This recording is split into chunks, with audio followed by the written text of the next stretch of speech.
Hello, everyone, and welcome to our webinar this evening. My name is Amanda Lamb, and I am the Center for Family Initiatives Director. I want to thank you all for joining us this evening. Before we begin, I have a few housekeeping items. This webinar is being recorded, but you will remain anonymous. We will have some time at the end for questions. If you'd like to submit a question, you can do so using the Q&A feature at the bottom of your screen. Finally, following the end of our webinar, we will be automatically redirecting you to a short survey, which we would greatly appreciate you filling out. This survey is used for grant and research purposes only. For those of you who are joining us for the first time this evening, Pine River Institute is a live-in treatment center that serves youth and their families who struggle with addictive behavior and mental health concerns. Parents and guardians learn and grow alongside their child, participating in a parallel parent program where they learn about adolescent development, why the teen brain works the way it does, and how to support their children. The Center for Family Initiatives, which launched in May of 2021, is the educational programming branch at Pine River. Tonight is a very exciting presentation for us, as it is the first installment of our Rooted in Change Masterclass series. At Pine River, we recognize the growing need of mental health support for youth and their families, and this series was created to provide access to expert advice to communities across the province. Now, I'm very excited to announce our presenter for tonight, Dr. Brad Reedy. Dr. Reedy is a co-owner and clinical director of the Evoke Therapy Programs, an experientially based therapy program for adolescents, young adults, and families. He has served on the board of the Utah Department of Child and Family Services, the board of the National Association of Therapeutic Schools and Programs, and the En Garde Arts Board. He is a prolific public speaker and has been invited to deliver keynote addresses at conferences, private events, nationally syndicated radio shows, and universities on experiential therapy, mental health issues, childhood issues, and parenting. After years as a parent educator and having broadcast over 1,200 webinars on parent and family issues, he authored The Journey of the Heroic Parent, Your Child's Struggle and the Road Home, as well as The Audacity to Be You, Learning to Love Your Horrible, Rotten Self. He also hosts the podcast, Finding You, an Evoke Therapy podcast. Thank you all again for taking the time to join us tonight, and I will now hand things over to Dr. Reedy. Thanks, Amanda. I really appreciate it. I'm going to share my screen as much for me to kind of help keep me on track as it is for you to be reading. So I'll explain each slide as I go. I'm excited to be here. I'm incredibly honored to be the first speaker in this series and really grateful for my collaboration, the work that I've done with the Pine River Institute in the past. So I'm really grateful to be here. I'm going to tell you what this is not going to be tonight. First and foremost, I'm not going to spend a lot of time talking about a lot of tools and skills. I'll talk about those somewhat in part of it, but really I'm going to talk about a way of thinking, a way of participating in parenting. It's a little bit philosophical, but I'm going to try to keep it to three main points. First of all, I'm going to talk about attachment, how you do it, what it is, what gets in the way. And then I'm going to talk about boundaries. I think that's probably something that I get asked about more than any other idea or skill is how to set boundaries. What are the appropriate boundaries? And then I'm going to talk all the way along about what gets in the way. So with that kind of preface, tonight we're going to talk about how to best contribute to resiliency in our children. Maybe the most important thing we can think about is what can we do to contribute to our children's mental health and their resiliency. I always say when children come to our program that the job of a therapist is to help them to learn how to feel and deal with feelings. Because in many of cases, this isn't always true, but in most cases, the most difficult things haven't happened to young people. And so you're teaching them how to deal with their feelings. You're modeling for them. You're giving them tools. You're giving them a way of thinking about their problems that helps them going forward. So with that, let's start talking about what it looks like to raise resilient children. The first task, the most important task, is the discovery of yourself. To figure out who you are, to look back on your history. The discovery of self is the primary task in parenting. Without it, the parent will never know their limits, neither will the child. Becoming a self, which is becoming who you are, all of your truth, what you feel, what you think, is the primary task. And in parenting, it means that the child will have to learn to live with another. And living with another will bring with it the important lessons in life: frustration tolerance, learning how to feel feelings, like I said, empathy, and delay of gratification. One of the most common complaints that parents have about children when they're looking for treatment in my area is the child's lack of empathy, maybe the child's entitlement. Selfishness is a simple word that's used. But basically the child's inability to kind of recognize and work with others and be empathic toward them. The first real bomb that I'll drop tonight is that's in part because so many parents aspire to be selfless. And when you disregard the self, when you don't have preferences, when you don't have limits, when you don't have your own priorities, when your life is not a priority, the child doesn't learn what it's like to live with another person. They don't have to adjust as much.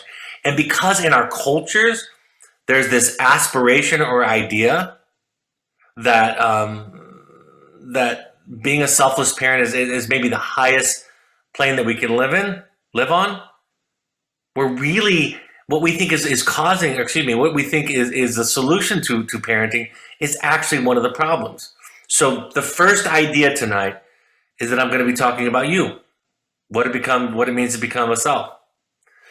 When I think about the task in raising a child, this is the thesis for this evening. The shift, there's a major or a fundamental shift that I invite parents to make in the work that I do. And that is that the task in parenting is not to raise a good child, a good student, a good athlete, a good artist, a good person, but to raise a healthy self. And I have 4 children and I still have 1 teenager, and raising a self is messy. Raising a self is inefficient. Raising a self means that we honor the mistakes as much as the successes. Raising a self means that my feelings as a father, my anger, my disappointment, my sadness, my worry, is not my child's responsibility. That's a really important point. Part of what we help children to realize is that their job isn't to take care of the parent. We do that with parents also. There's a saying in 12-step work that says that my serenity is my responsibility, and what other people think about me is none of my business. Those are ideas that we teach to children, as well as the parents, to help them understand that becoming who you are, you have to set aside trying to take care of other people and making other people proud or other people happy. So we're going to talk tonight about becoming a self and raising a healthy self. I wrote this in The Audacity to Be You, one of the books that Amanda mentioned at the outset. In this way of thinking that we're going to be talking about tonight, and the way that I think about it, you don't get to be right anymore. Or you can substitute in there good. You don't get to be right or good anymore in this way of thinking. But you do get to be a self. And being a self is so much better. Perhaps the biggest lie that we are told is that the goal is to be good. But the problem with that goal is it gets in the way of being who you are. Because sometimes you're generous and sometimes you're stingy. Sometimes you do something beautiful and wonderful and creative, and sometimes you do something crappy.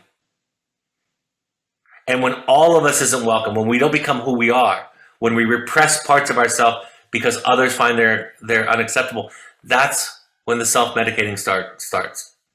That's when the symptom starts. So we'll talk tonight about that. Madeline Levine wrote a book called The Price of Privilege, and that book is a book about, it starts off with her taking some time to reflect on her caseload for the week. Right, going through her caseload and looking, she had, all of her clients were teenagers who came from affluent families. And she wasn't talking about rich families. She was talking about families who have choices, some discretionary income and some ability to make choice. And of course, her caseload was full of children that were cutting, children that were self-medicating with drugs and alcohol, children that had suicidal ideation, depression, anxiety, school refusal, the typical list that we think about when we think about a struggling teen. And she said to herself, they come from quote unquote good enough families. So what seems to be the problem? And I'm going to give you the answer of the entire book. And what she discovered was that people were trying to raise children to be good. And that's why you can look at a child from the outside, the captain of the sports team, the valedictorian, somebody who's very successful and even popular, and you can wonder why they have some of the mental health issues that they have. And that is because the pressure of being good is overwhelming. The antidote, I was reading something by Ram Dass the other day. He was something he had written, and it was explaining how most people try to counteract I am bad or I am unlovable with I am good or I am lovable. And he said that really doesn't work.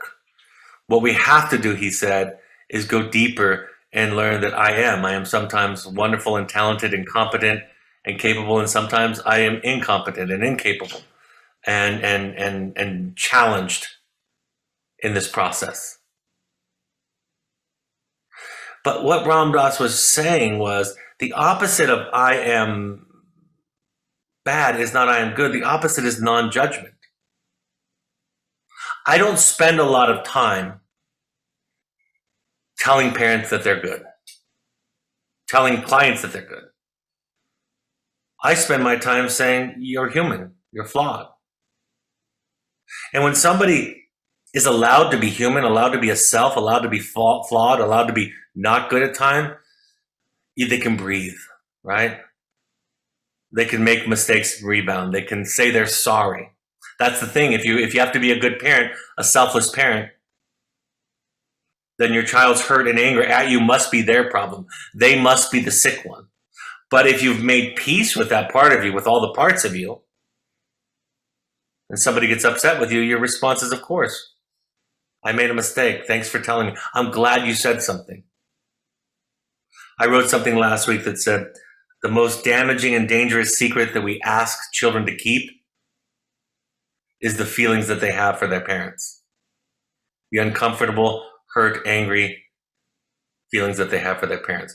So part of the work in becoming who you are and doing your own work creates an opportunity for the child to be with a person and to be themselves. If they have to sacrifice the bad, the ugly parts of themselves, the unacceptable parts of themselves, if they have to abandon or repress those parts of themselves, those parts will come up later in their symptoms. That's going to be the problem. So Madeline Levine said, we have to be acutely attuned to our own psychological issues and our own happiness or lack of it. We have to be willing to take an unflinching look at our parenting skills. I promise you on the back end of this work, there is more hope, more optimism, more freedom, more liberation. At first, it might sound like, why is the finger being pointed at me? I'm not the one with the substance abuse issue. I'm not the one who's cutting on myself. I'm not the one who's too depressed to get out of bed. I hear a lot of parents say things like that. But I will tell you, if you want to participate in the solution, and notice I won't use words like cause it or to cure it or to be in control of it. If you want to participate in the solution, you have to, like Dr. Levine says, be willing to take an unflinching look at our parenting. And one of the reasons why there's so much aversion to looking at parents and their contribution to the issue is because, again, children are being asked to carry their parents' ego. To be asked to carry what I refer to as the horrible, rotten self. If a parent can't make peace with themselves, which, again, to remind you, doesn't come from convincing yourself that you're great, but rather knowing that you're imperfect and everything in between and still lovable and still okay. If a parent hasn't made peace with that, the child will bear that burden. Okay, here's where we kind of start with the main points. We know two things in parenting, research-wise. It is cross-cultural, also socioeconomic. This research is proven in country and culture after culture. We know these things. Number one, we know that a healthy or a secure attachment is the most significant contribution you can make to your child's development and mental health. We know that. From the book Parenting from the Inside Out by Siegel and Hartzell, they write, research suggests that children who have had a positive connection in life have a source of resilience for dealing with life's challenges. When I did my dissertation, I didn't even know what I was doing back then. My professor was guiding it. We found the same thing out. We looked at children of divorce and children with an alcoholic parent, young adults. And we looked at as many variables as we could. And the outcome variable was having satisfactory relationships, romantic relationships. And we wanted to find out what would mitigate. Is there some variable more powerful than the trauma of having an alcoholic parent or divorced parents? Is there something that is more powerful than those forces, than those inputs, than those adverse experiences that might prevent symptomology later, that might contribute to mental health and well-being and satisfaction in relationships? And the one variable that we found was if the child identified, the adult child in this case, if the adult child identified that there was one person in their life who consistently saw them, the trauma didn't have a negative effect on them. That predicted, with a greater power, healthy and satisfactory relationships later in life. So seeing children, welcoming them, honoring them, becoming curious about what's going on with them, not paying attention to symptoms as the primary focus. Obviously, symptoms are something we can be concerned about, but asking the question, I wonder what's beneath the symptom. I wonder what they're feeling. I wonder how they're doing. So we know the first thing, that healthy and secure attachment, which I'll explain a little bit more in just a moment, is the number one contributor to our child's mental health resiliency. And this is where it just starts to get interesting. The best predictor of your ability to provide a healthy or secure attachment is how much you have made sense out of your own childhood. Again, cross-cultural, economics, all over the world, how much you've made sense out of your childhood, how much work you've done, how much you've looked at your life. And this is where it even gets more fascinating. Excuse me, I have a quote here before I move on to that. It's emotional closeness, Madeline Levine says. It's emotional closeness, maternal warmth in particular, she states, that is as close as we get to a silver bullet against psychological impairment. Nurturing warmth. Not the boundaries you set, not the rules, not how strict you are, not how much screen time there is, not whether or not the parent drinks, not whether or not the parents are still married. What Madeline Levine is calling maternal warmth, connection, resonance, is the number one contribution that we can make to a child's well-being. Before we get any further, to define secure attachment, it's defined by two things: providing the child a sense of safety and security, so that they know that they're safe physically, right? Then they're not stressed out about food and shelter, safety in their home, but also that's speaking to psychologically safe, that the parent is stable, that the parent is consistent, that the parent shows up, watches out for, takes care of the child. That's the first thing in attachment. And the second one is that the child, their feelings and their inner world is felt and welcomed by the parent. It is a practice of mine, and it is not easy because, you guys, symptoms, mental health symptoms, cutting, I'll use that one. It's supposed to distract you from the feelings. That's the whole purpose of a symptom, is to take you off the trail, right? The person cuts so they don't have to, Carl Jung said it this way. He said that every symptom in our neuroses is a substitute for legitimate suffering. So cutting, under that definition, it's not pleasant per se, but it's a distraction from a deeper, more authentic suffering, from having to stay present in your life. You can think of addiction or self-medication as an attempt to not be present in your own life. So when we provide what psychologists call a container where the child is allowed to feel, allowed to be angry, sad, allowed to be angry at you, hurt by you, when that is welcomed and honored, the child feels safe. It's a weird thing to say. This is how you contribute to self-esteem. Maybe the most probably critical question is how do I help my child? It's not with praise. You don't contribute to self-esteem with praise. There are people that are talented that win all kinds of awards who are absolutely fundamentally insecure. There are people that are beautiful and smart and talented in every area who still feel insecure. It is being seen, and not just the pretty parts, but all of them, and honoring and sitting with them calmly. A parent who can provide a healthy attachment takes in the child into themselves, metabolizes the distress, the upset, the anger, the sadness, the hurt that the child feels, and reflects back to the child a sense of okayness. What does that mean for you? That means you have to manage your anxiety. And believe me, I'm not saying don't be anxious. That's what people hear, and I'm not saying that. I'm saying take care of your anxiety over there. Get a therapist, get a support group, a trusted friend or mentor that you can vent to. Take care of your frustration, your anger, your disappointment, your sadness regarding the child, your anxiety over there, so that when you come to the child, your interactions won't serve to make you feel better.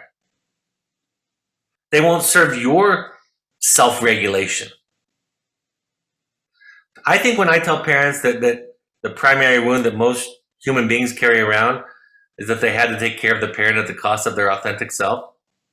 I'm going to say that again because I talk really fast.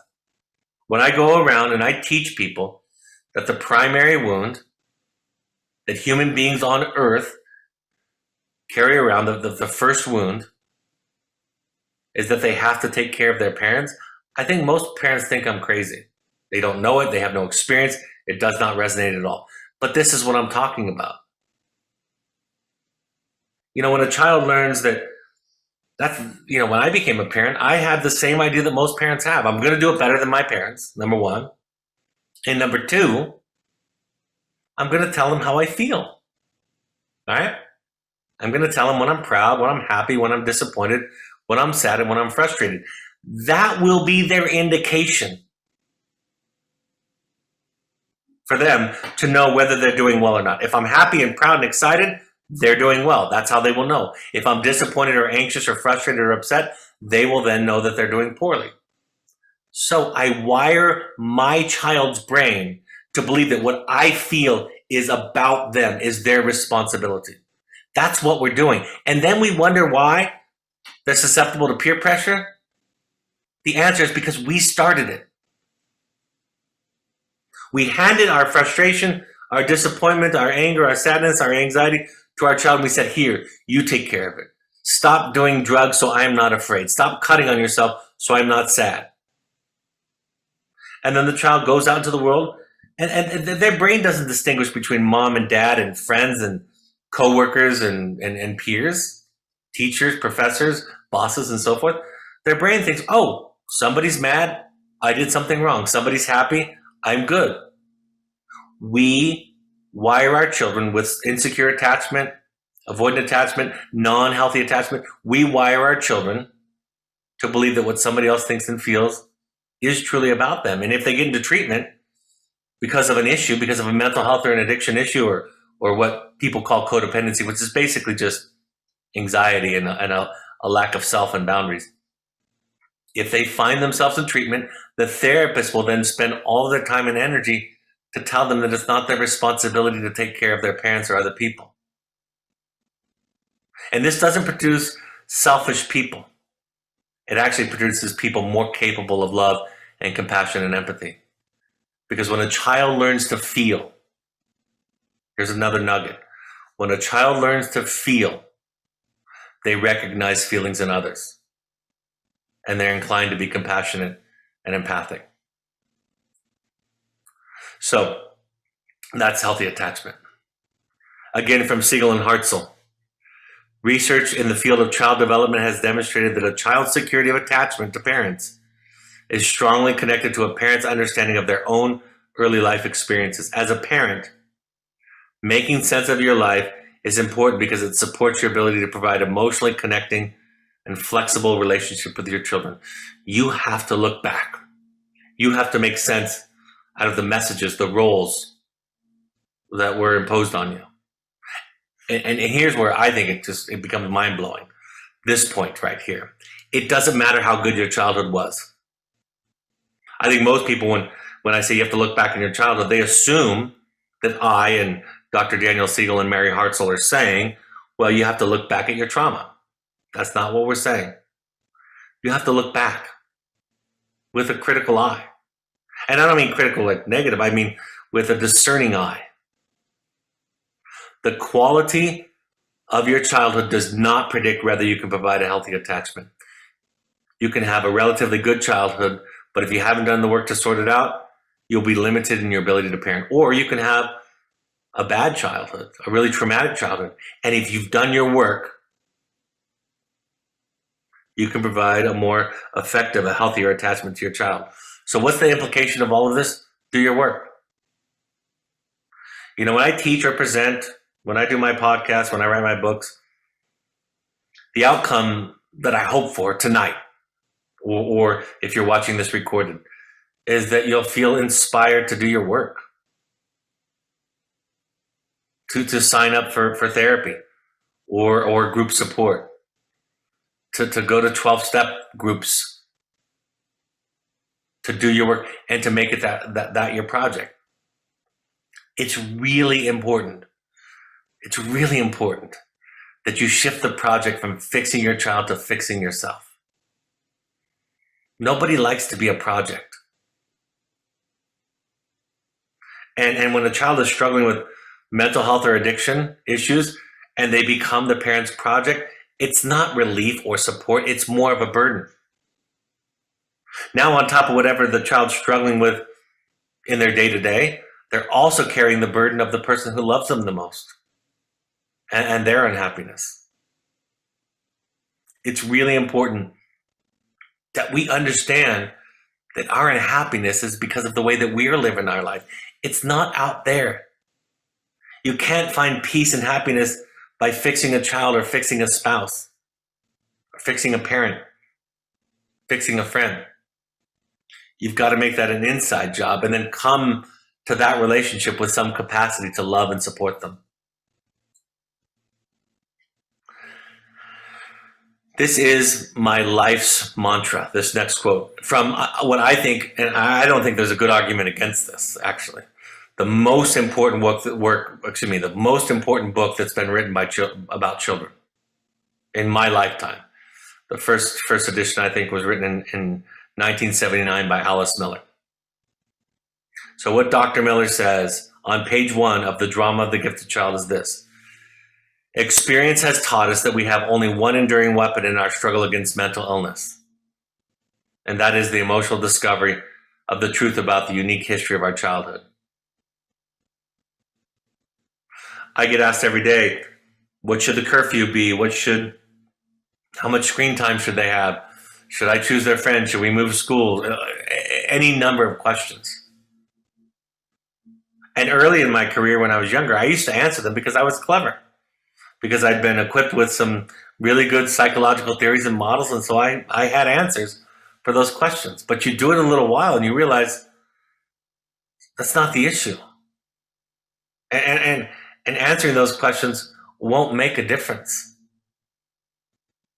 The only thing I can do for a parent is help them learn how to think. Help them understand how they are, where they came from, how that impacts where they see the child. I remember one time I was giving a talk at a conference on codependency. Like I said, it's basically anxiety and poor boundaries. I could talk about that for days, but for now, we'll just call it anxiety and poor boundaries. So I was giving a talk about codependency. And in the midst of my talk, a psychologist in the audience raised her hand and she said, Dr. Reedy, my question is, how can you possibly be encouraging us to tell the mother of an addicted child, a 21-year-old heroin addict, to kick them out of the house when the possibility is that the child could die. And I said, I'm really sorry if I said that. I didn't mean to say that. I don't mean to suggest that. I would never tell a parent what to do. My job is to help a parent heal their codependency, and then they'll decide what to do. That's the answer, is the sensibility, the way that you're living, the way that you're thinking and feeling, not what you do. We've got to shift from what should I do to who am I? Who is my child? What is their problem? And what's my relationship to their problem? That's the shift. There are plenty of parent educators out there that will give you skills and templates and step-by-step to-dos to best navigate challenges with your children. I didn't want to write a book about that. I learned from myself that the equations are too complex. I often finish a phone call or a consultation with a parent where I think we get to a really clear place, and they tell me, I feel really confident in this next discussion with my child, my son, my daughter. And we hang up the phone, or we close the meeting, and then I get a phone call or an email or a text or the next session, and they say, well, my child said this, or it was a little bit different than I thought, and this was their comeback. And then we kind of have to talk our way through it again until we get to a new idea. They feel confident again. They go out and they come back. And the reason we're doing that is because what to do isn't the answer. Let me give you an example. In fact, it involves Canada. I had a young woman, a young adult woman, years ago that went through our program. And after she completed our program, she was going to go to a sober living. She was over 21. She was going to go to a sober living. And she politely sent a letter to her parents who lived in Canada and said to them, would you be willing to bring this brand of cigarette when you come and visit? My sober living allows for smoking, and I haven't smoked in a couple of months in the Wilderness program, and so I would love some cigarettes. And they don't sell this brand in the United States. And so the father called me, and he was conflicted. Again, what should I do? And I said this to the father. I said, well, I can imagine you showing up. The father had a backstory that was relevant, right? He had death from lung cancer in his family. He was an athlete in the first half of his life, and that led to his profession. And so cigarettes were a non-starter for him. And it's something that he despised. That's the backstory. So he said, what should I do? So I said, look, I can imagine that you come with this special brand of cigarettes. You hand it to your daughter, and you say to her, I'm not in charge of you smoking or not. I don't want you smoking in the car or around me, or whatever the boundary is, but I'm giving you this pack of cigarettes to symbolize that I can't control whether or not you smoke. You know how I feel about it? You know, my family members who have died from lung cancer, and I'm letting go. Or I could imagine you showing up at graduation. I told this father, I could imagine you showing up without the cigarette and saying, you know what? You can buy it on your own time, but I'm not going to participate in buying and giving you cigarettes. You know my background. And so I said, so it doesn't matter what you do. It matters what you're thinking and feeling. If you do it from a place of courage and clarity and love and authenticity, you can't get it wrong. If you do it from a place of fear and control, you can't do it right. That's the shift, you guys. It's more fundamental than a skill or a tool. It's a different way of being. And as I'll talk about a little bit later, so many of the things that we were told were the solutions to problems are actually the problem themselves. And so many things that we were taught were the problems are actually the solutions. And I'll talk about that a little bit more. I want to kind of, before we get into boundaries, I want to talk about the barriers to this work. What stops us from this kind of courageous, authentic way of parenting, way of being in relationship, where we don't control other people, where we take responsibility? I wrote this about couples last week. I'm finishing my third book, and I wrote this quote about couples last week where I said, it's not your job to make your spouse happy. That's their job. And it's not their job to make you happy. That's your job. And most people end up resentful, bitter, blaming, begging, pleading.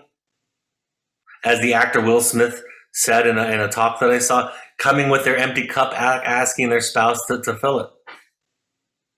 It's our job to become who we are, to educate ourselves, to be practiced. I wasn't taught how to parent. My mother just did it, and she wasn't taught. And we have to look at our culture of parenting more critically. The best example that I can give of how far off we are, there's a saying that I hear parents use, I've heard my whole life, that says you're only as happy as your least happy child. I've heard that before, many, many times. That idea is insane. Yes, I have 4 children whom I love as much as I am capable of loving. That's true for me. And nobody loves my children more than their parents. There's not even a close race in that. But if my happiness is dependent on my child, then it's my child's responsibility to take care of me. The idea that you're only as happy as your least happy child, I'm just using one idea, is toxic. It's the cause of the problem.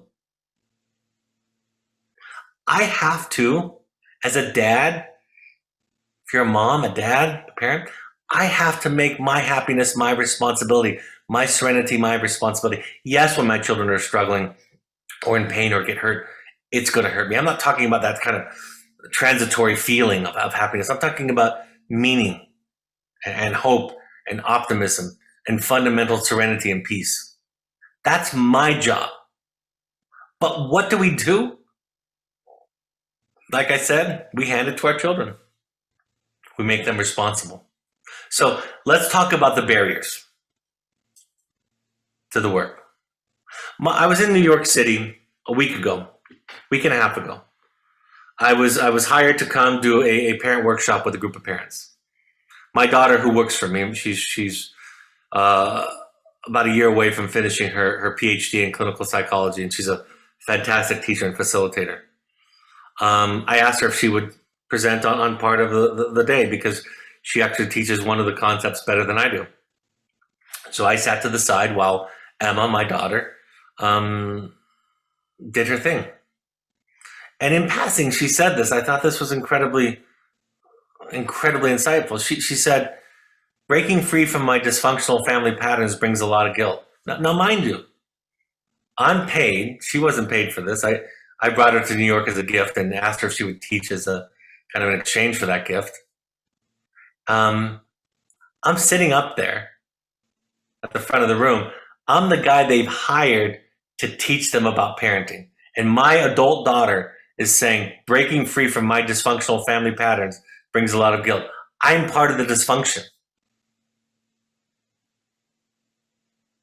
She goes on to say, breaking free the patterns brings a lot of guilt. And then she says, I need help to carry that guilt. And so I go to therapy so that my therapist can help me carry the guilt. That's why we go. I have a soapbox that I will get up on any day of the week around guilt. In pop psychology, it is often taught that the difference between shame and guilt is that shame is feeling bad for who you are and guilt is feeling bad for what we do. And that might be one way to distinguish the two. But there's also a teaching that shame is associated with addiction and mental illness and it's toxic. And that guilt is healthy. There's an idea in our cultures that guilt is even your conscience. It's your moral North Star. In fact, in The Journey of the Heroic Parent, I retell the story of Brene Brown, who's the kind of icon of pop psychology. In one of her 2 early TED Talks, this one I think is the second one that was in Houston, she asked the audience, she said, making this point, she said, shame is associated with addiction and mental illness, and she said guilt is associated with mental health. She said that.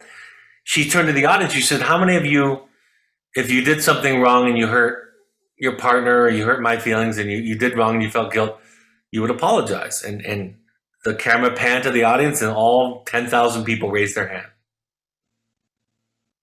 And I'm watching that and I'm thinking, I don't know where Brene Brown's been living, but that's not most people's response to guilt.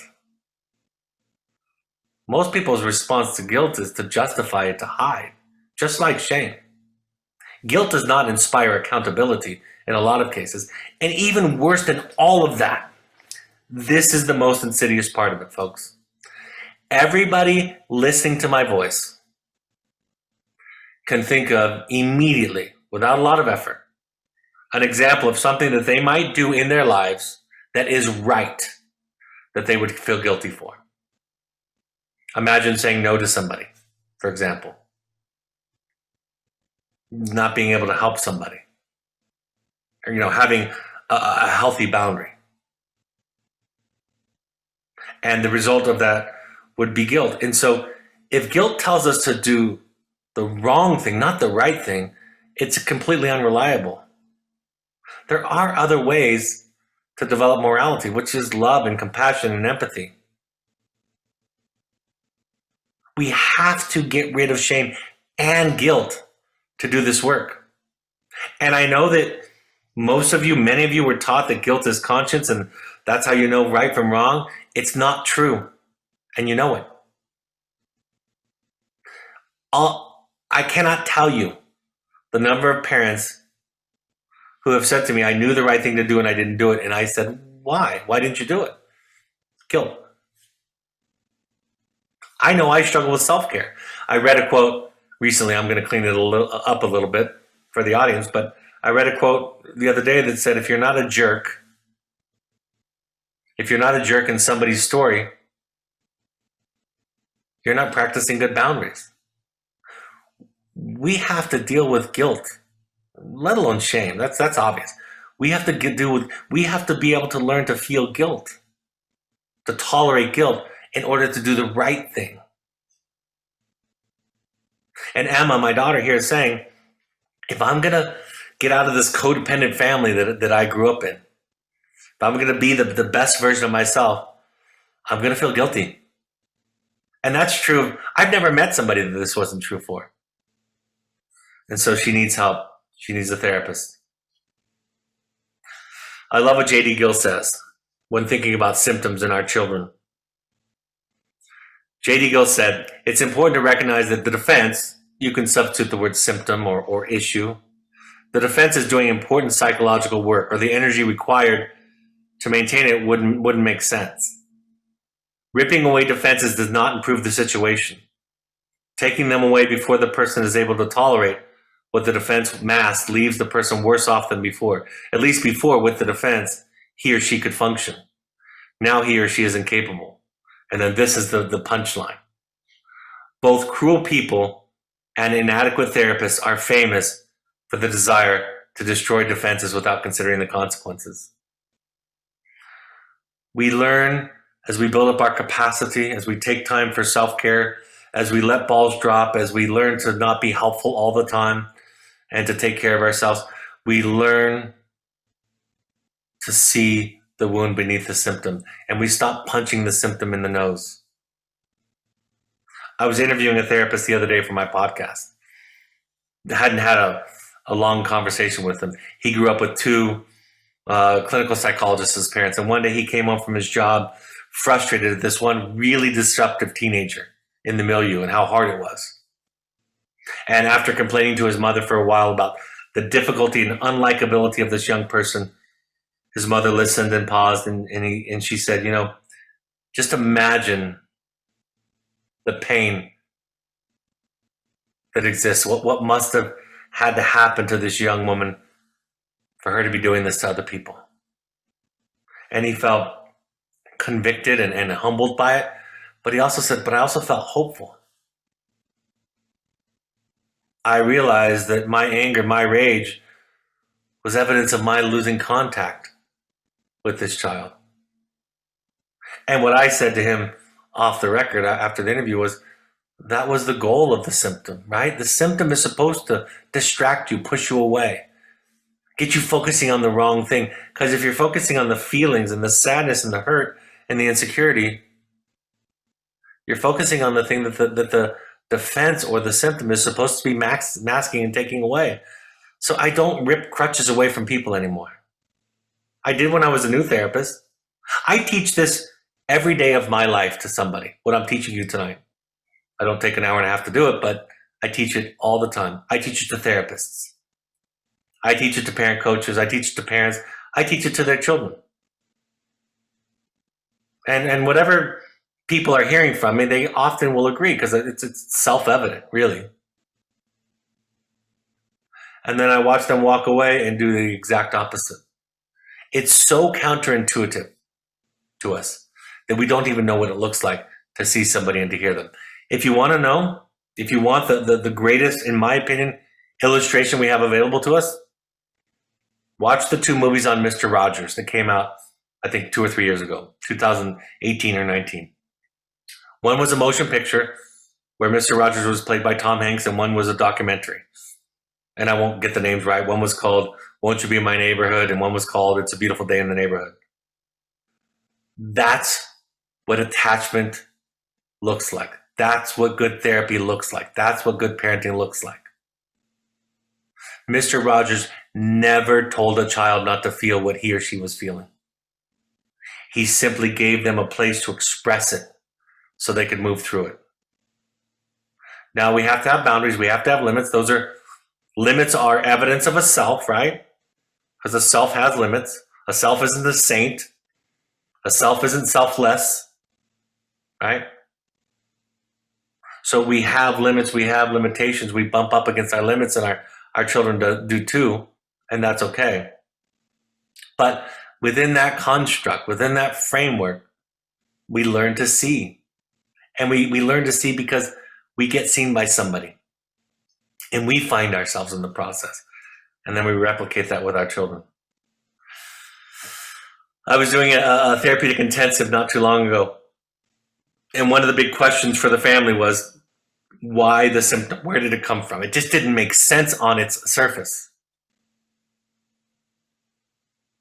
Right? The behavior that we were looking at seemed like it was causing all the problems, all the pain. At least that's what was happening in the family at the time of my intensive intervention.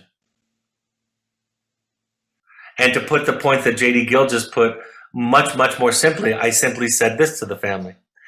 Instead of thinking of your symptom or the symptom of the child as a problem, you can think of it as the solution. And then you ask yourself, what problem is it solving? That's the shift. Somebody recently told me that they were told by their home therapist that they should tell the child how much money was spent in treatment on the child. And the home therapist gave as a justification for this horrific idea, in my opinion, that, well, that would just obligate the child more. The child doesn't want to disappoint you. And then giving them that financial figure, and even include time missed from work and time for your own therapy, will obligate the child to do better, motivate the child. And I said to the mother who shared that with me, I said, that's not my instinct. In fact, I think that's what caused the problem in the first place. The child was struggling with disordered eating, anorexia, obsessive compulsive disorder, anxiety. So what we think is the solution is the problem. What is the problem is actually what we think of the problem is the solution, and vice versa. Your child's school refusal, they're acting out. It all serves some greater purpose. And I wrote this in The Journey of the Heroic Parent, my first book. Before we try to change behavior, it's really important and wise to pause and consider what the behavior is trying to tell us. Because the behavior is speaking to us in ways that the child doesn't know how or doesn't feel safe to do. And when you have an anxious, that's probably the most common presentation, or an angry parent, they're not a safe person to talk to. So we've got to develop safety within us, right? Like I said 10, 15 minutes ago, we've got to go places to take care of ourselves so that when we come and interact with a child, it's not about us getting taken care of, it's about them. Actually, when I take my anxiety, one of the most common, simple ways of thinking about this is that an anxious parent unconsciously communicates to the child that the child is the problem. Again, I'm not telling you not to be anxious. If your child is struggling, those are genuine, real feelings that need to be honored by me and by everybody. But the child can't manage them, and they weren't built to, and it's not supposed to be that way. It's not supposed to be that the child takes care of the parent. It's supposed to be that the parent takes care of the child. So you've got to take care of yourself. And we have to stop handing our children our feelings verbally and unconsciously and making them responsible for our happiness, our peace, and our serenity. Carl Rogers, the master therapist, went so far as to say, to be seen like this, like I'm describing, that we see and understand our children. To be seen is to exist, he went so far to say.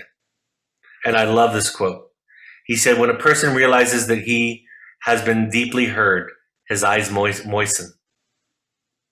I think in some real sense, he is weeping for joy. It is as though he were saying, quote, thank God somebody heard me.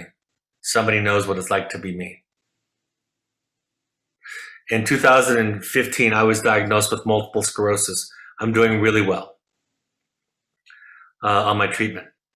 We got some news. My wife and I were in different places, and we drove to the hospital separately, and the doctor just laid it out that I had multiple sclerosis and several lesions in my neck and in my brain. I was overwhelmed with the news, shocked, saddened, just overwhelmed. And as I left the hospital, of course, I'd been with my wife at the time. As I left the hospital in a separate car, I didn't want to be alone. I wanted to talk to somebody. I didn't call my best friend. I didn't call my children. I called somebody that I knew that I met through my adult son. He actually played in a band, and his last name is Osmond, and yes, it's that Osmond family. His name is Tyler Osmond. His father is Alan Osmond.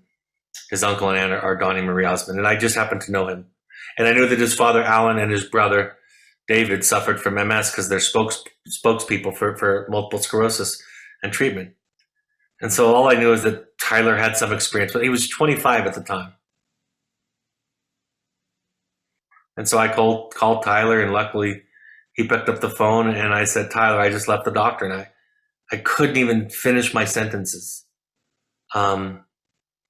And through pauses and through tears, I said to Tyler, I was just diagnosed with multiple sclerosis. I had no idea what I wanted from him or needed from him or what this 25-year-old could say. And without pausing, Tyler just said, I love you, and you're not alone, and I'll always be there.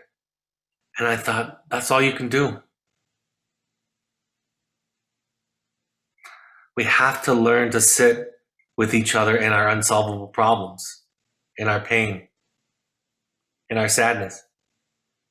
At the very beginning of the journey of the heroic parent, I talk about sitting on a broken down fence in the rain with a young adolescent boy in our wilderness program. And he'd had a bad morning where he'd snapped at others and gotten into this conflict, and I'd asked him to take some time by himself that I'd visit with him later. So I went over to sit on this broken down fence with him in the rain. And I said, what's going on? And he said, I miss my mom. She had passed away. I miss my mom. I love my dad, but my mom knew me. And I started to cry with him. And I had no look on the bright side, no pep talk. The only thing I had was my presence and sitting with him in his pain. I thought I was signing up to be a therapist to help people feel happy and to not feel pain. I didn't know that I was signing up to help people feel their pain and to sit with them in it. And that young man and I just sat there in the rain crying together. We can learn to be different with each other. We can learn to listen. Nobody listens. I mean, they listen long enough to hear enough to make a response. I always tell the joke, I don't like mushrooms, hate mushrooms. It's now a joke in my family because I tell this story all the time and I've written about it in the book. I'm 53 years old. I can't go anywhere and tell a group of people that I don't like mushrooms without one person trying to tell me to try them again, or try them sauteed or fried or baked or whatever, their grandmother's recipe. In fact, we were at a restaurant as we were coming out of the pandemic here and allowed to go to restaurants. We were there and we were ordering sides, family style at a restaurant. And one of the offerings was the waiter said, our Brussels sprouts are quite popular. Now, Brussels sprouts aren't my favorite. And they're not mushrooms by any means, but they're not my favorite. And so I said, I won't eat them, but you guys can order them if you want, to my family. And what did the waiter do? He started talking to me about how their Brussels sprouts were prepared differently. If I, a 53-year-old man who has tried mushrooms and Brussels sprouts and other things like that, has concluded that I don't like it and I'm not allowed to have that opinion in public, just imagine how often it is that we are not heard when the issues are more difficult or complex or human or feeling related. Watch Mr. Rogers, he's different. And watch how by seeing people, by listening to children, by giving them a safe place to express their hate, their anger, their sadness, their fear, their terror, whatever it is, they're able to move through it and let it go. It can be as simple as a gasp. I always use it as an example. If I come to you and tell you something about myself and your response is to gasp, like, just that, even more subtle than, oh my.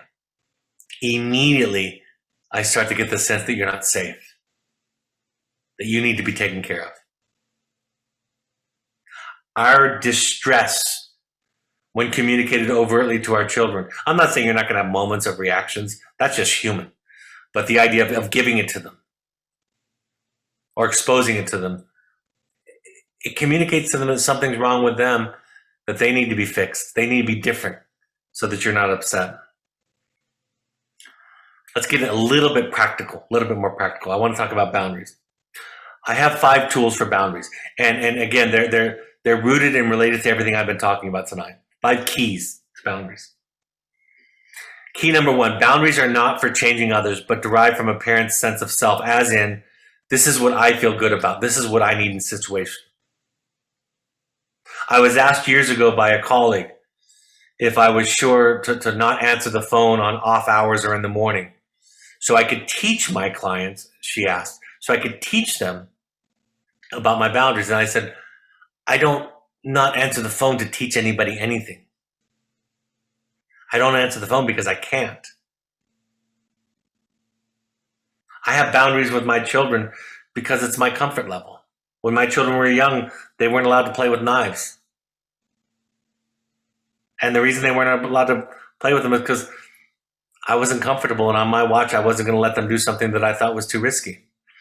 That's what somebody with boundaries sounds like, is they say, this is what I feel comfortable with. This is what I'm okay with. People without boundaries try to change the other person. Lecture at them. Tell them why playing with knives is bad. Tell them why drinking is bad, right? If I can fix my spouse from drinking, then I don't have to do boundary work. If I can get my child to believe that experimenting with marijuana as a teenager is dangerous to their brain, then I don't have to have boundaries. Boundary work is self-care. Boundary work is taking care of myself. If you're not a jerk in somebody's story, you're not doing good boundary work and you're not grappling with guilt. So key number 1 is boundaries are not for changing other people, but for taking care of you.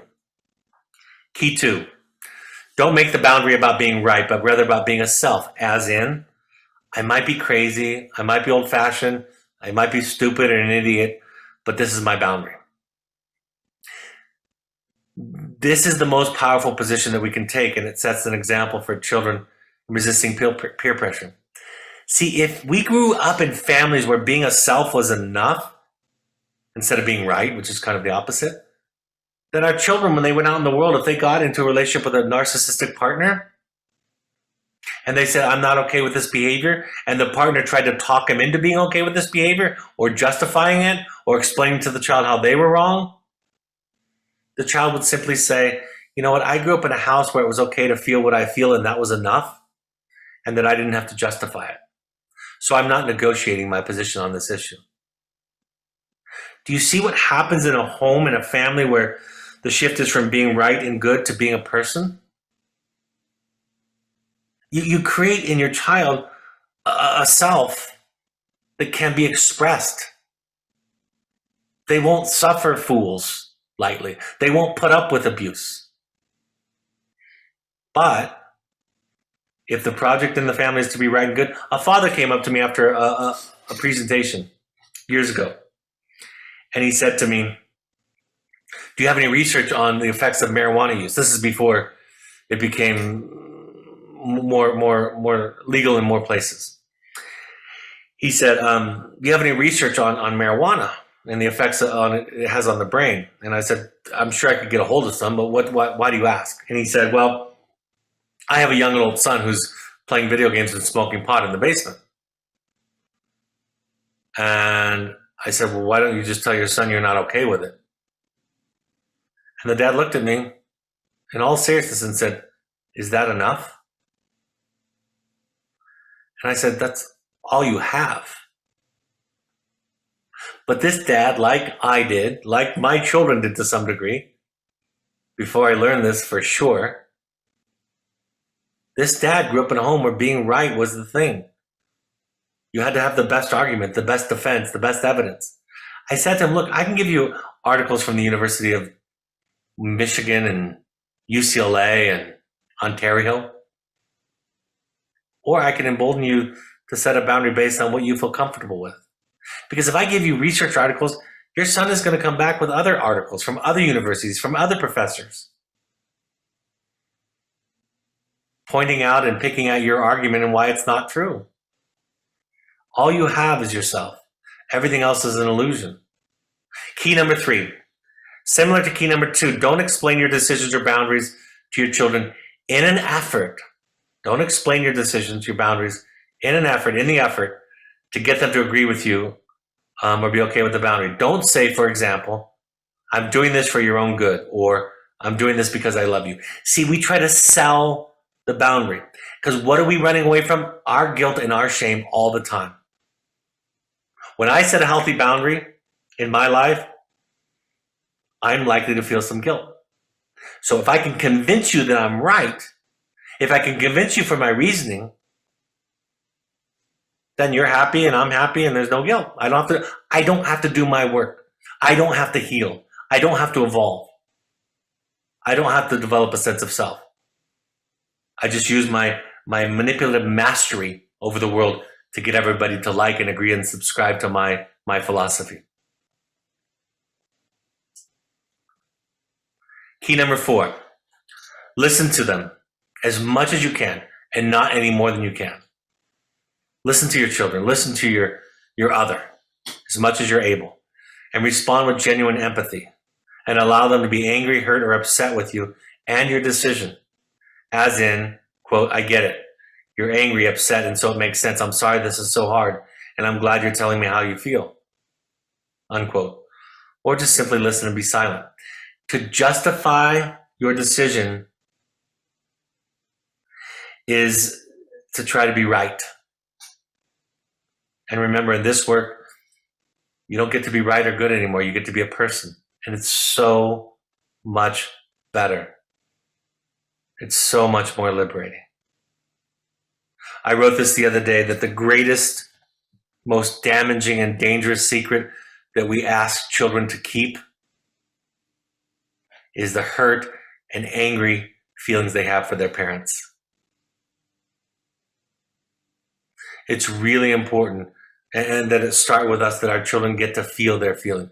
I'm not saying they get to act any way they want, but it's really important that they get to feel their feelings. And when we try to control their feelings, we are causing the problems that lead to greater problems later on. And the last one, key number 5, don't use your emotions to try to get your children to change. When you do this, you're telling your child that your feelings are their responsibility.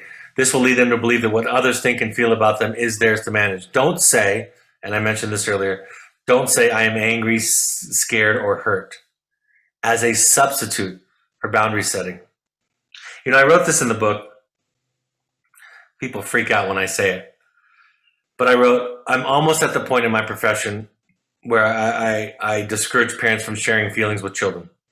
And people get really upset about that and ask questions like, well, what about my feelings? And don't they matter? And should the child know? And on and on and on. But what I mean by I'm almost ready to start telling parents that is it's very rare that a parent just expresses the feeling to the child and owns it. It's very different to say to the child, look, I was triggered or I'm feeling upset, but I will manage it. It's not your job. Most often, if not conscious, like I talked about earlier in the broadcast, unconsciously, the parent is saying, let me tell you how I feel, so then you will know how to behave. I love the story. When I was in college, I remember listening on the radio in my car, driving around in Utah where I was going to college. I remember hearing a story about Bob Dylan. Growing up, Bob Dylan was my favorite artist, still is right there at the top for me. I listened to him every day as a kid. He was my companion to kind of walk me through life, through teenage life. Anyway, I was a Bob Dylan fan, and I heard this story on the radio about how his son Jacob, who at the time had a #1 hit album, he was asked about this by a reporter, by a journalist. The reporter said, how do you feel about Jacob's success and his #1 album? Are you proud of him? And Bob said to the reporter, it's irrelevant. Makes no difference to me. At the time, I just kind of chalked it up to Bob being Bob because he can be a little bit cantankerous and adversarial with media folk all his life. But I haven't forgotten that. That was 30 years ago. And now I understand what he was saying. Doesn't matter. Has nothing to do with my relationship with my son. If he's happy with it, fantastic. Congratulations. But it doesn't add, I'm not proud of him or love him more. When I tell this Bob Dylan story to my adolescent clients, they have said to me, almost without exception, nobody's like that. Nobody has that kind of detachment and capacity to see and hold me or anybody for that matter. And what I say to my adolescent clients back is, I used to think so too. Until I found my therapist. And it's 2021, and I've been seeing her for 22 years since I found her. And then I get to be myself, right? Carl Rogers said the great paradox is that when I accept myself as I am, I can change. That's what Mr. Rogers was teaching. That's what attachment theory teaches us. That's what good therapy is supposed to be. That's what attachment-based parenting is supposed to be. The idea that we shouldn't need external validation is nonsense. We're human beings. We're Homo sapiens. It's built into our very being. We would be pretty helpless creatures by ourselves. We're actually quite pathetic. We stay with our parents longer than virtually every other creature on earth. And there's good neurological reasons for that. So the goal isn't to not need external validation. The goal is to find somebody that can see all of you and be okay with all of it. Not just the pretty, the smart, the talented, or the successful parts, but all of it. So what Bob Dylan was saying is, I love all of my son. I love it when he doesn't write. I love him when he doesn't write. I love him when he does write. It's a fundamental shift. Now, what I acknowledge about boundaries is that we'll all fail. We'll all come up short. So I wrote this. Lastly, after listing listing these principles, these keys to healthy boundaries, I wrote, lastly, we can say we are sorry when we fail. Every parent has limits, and every child will discover the end of those limits. We can say sorry when we fall short of the ideal, and with this, the child learns perhaps the most important lesson of all, what it means to be human. I teach this to therapists. The magic moment is when your client tells you about something you did that upset them. If you were lucky enough to be working with a client who's willing to tell you the truth about how they feel about you, you have an opportunity to do something that may not have been done to them before or with them before, or maybe very little, which is to say, thank you. I'm glad you're telling me this. I feel honored that you would tell me the truth. It must have been scary for you to say it. That's the moment when you, as a therapist, create a competing experience with their other earlier experiences. So we learn to say sorry. I was working with a mother one time. I'd been hired by a family to work with them, and the hope was that if I worked with them at home, they wouldn't need to go to wilderness therapy. That was the idea. They wouldn't need to go to inpatient treatment at Evoke Therapy programs or any other program or Pine River. So I was brought on the job. As things were escalating, there was one particular event where the young man lied about who he was with and what he was doing, and it was much, much worse than he had communicated. And we were sitting in a family session, and it was coming to a head, and the son, who was usually pretty passive, raised his voice at his mother and father and said, "You made me this way. You caused this. When I was a little kid, you would judge my friends who didn't belong to our church or had long hair or were different than us. So I had no choice but to lie to you from a very young age. It's your fault that I'm a liar," he said. And I'm thinking to myself, I have a comeback to that. I had the speech ready, the same speech that I'm sure many of you are having go on in your head right now, which is saying, well, still your responsibility. Like, I had it. The session ended shortly after that, or at least the child left. And then the mother turned to me and asked me, I think, the next obvious question. She said to me, how do I teach him accountability? Oh, well, by the way, I didn't say this. The mother said, after her son said this, the mother said, "I'm sorry, you're right." I was amazed. She just said, "I did do that, and you're right, and I'm sorry." And then the session ended.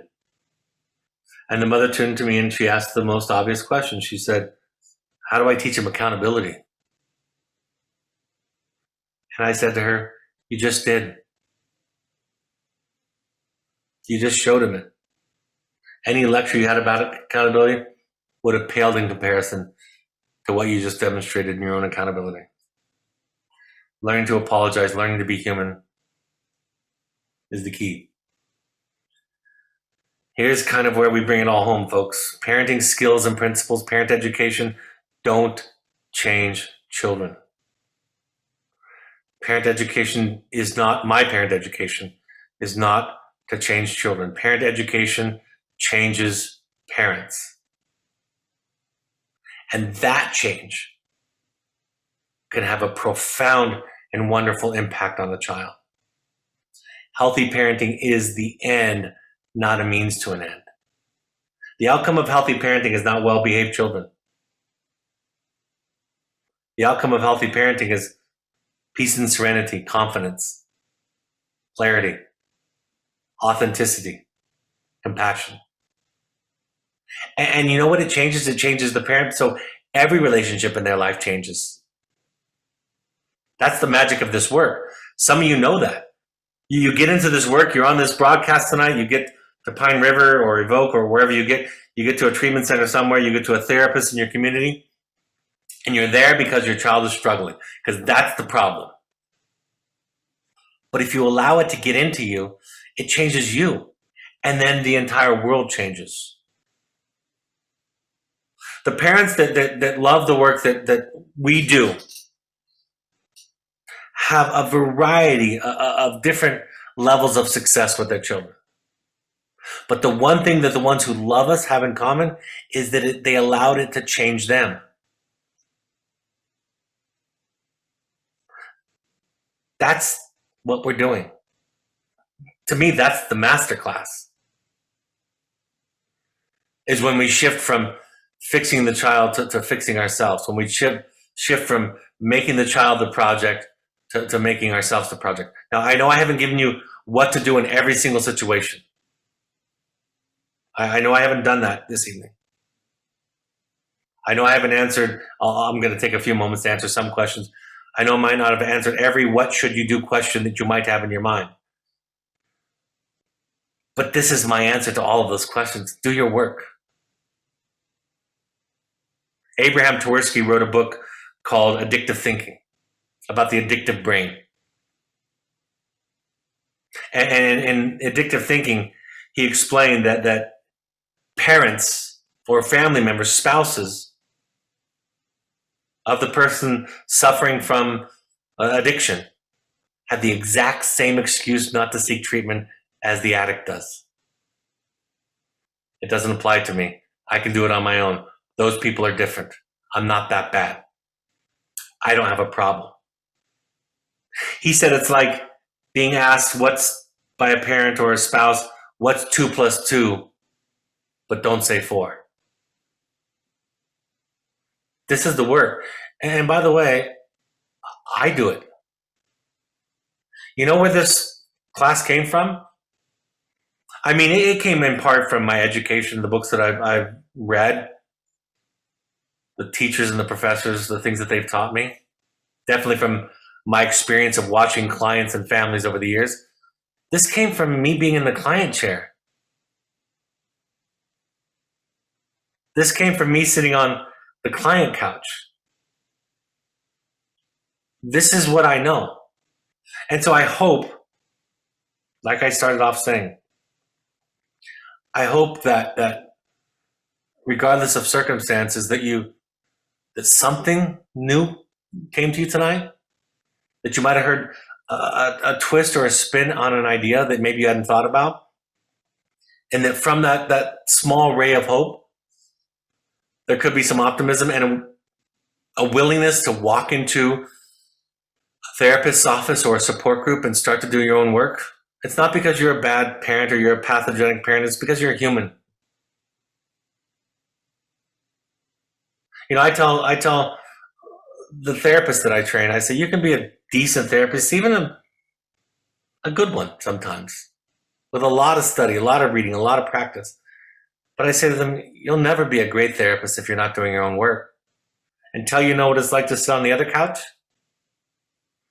in the other chair, it's not going to make that much of a difference. You've got to discover the nature of who you are. You've got to unlearn things. I'll end with this story. I was visiting our clients in the wilderness, our adult clients. We have a young adult population in our program also. And I was visiting them. And one of the ways that I always get the attention when I visit our program and do my trainings and my visits, I just start off by saying, I know all of your parents are crazy. And that's immediate credibility. You know, this new guy must be smart because he knows our parents are crazy. That's how they respond, and it gets their attention every time. So I'm doing my thing. You know, your parents are crazy. They definitely dented you because all parents dent children. You just can't escape it. And I said, frankly, you know, they were dented by their parents, and you know, on ad infinitum, right? Their parents were dented by their parents, and so forth. So all parents dent their children. I even said, you're going to dent your children someday. And a young adult woman said to me, yeah, but we're not going to be as bad as our parents. And I said, you know, you're probably right. That's one of the things that we can get a little bit better each generation sometimes. And that'll make you feel better, I'm sure, to say I wasn't as bad as my parents. Most of us parents are saying that today, right? That's the other idea we come into parenting with. I'm going to tell all my children how I feel. And the second thing is I'm going to do it better than my parents. So I said, it might make you feel better and you might do it a little bit better, but it won't matter. Because when your child gets upset or hurt at something you've done, if you make the mistake of telling them, well, you should have seen what it was like for me when I grew up, or you should have seen my parents, I'm doing it better, you'll be gaslighting them. You'll be telling them that what they're feeling isn't valid, that they shouldn't feel it, that they should also feel gratitude and appreciation. You have to come to terms with your horrible, rotten self, folks. You have to make peace with it. And like a great poet once said, we should stop fighting our demons. They have something to tell us. Instead, we should be asking them where they got the scratches on their ankles and the burn marks on their hand. There's something in there that has wisdom for us. Just like the symptoms, just like the addiction, just like the cutting, there's something there. And if we simply hold tightly and say, I wish it wasn't this way, it shouldn't be this way, I wish we weren't off track, if that's where we stand, we will also miss the wisdom that this journey has to offer. So we lean into the pathology, the symptom, the diagnosis, and we listen. We lean into our own symptoms, our own limitations, and we learn. We go into the cave, as the great teacher Joseph Campbell taught.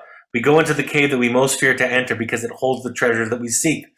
All the great stories Campbell explained tell the story not of the hero getting what he or she wants in the beginning. In fact, most of the time they don't. But what they get in the end is a deeper, richer, more authentic version of themselves. And that's what I've been talking about this evening. That is the masterclass. And like Campbell teaches, no matter the story,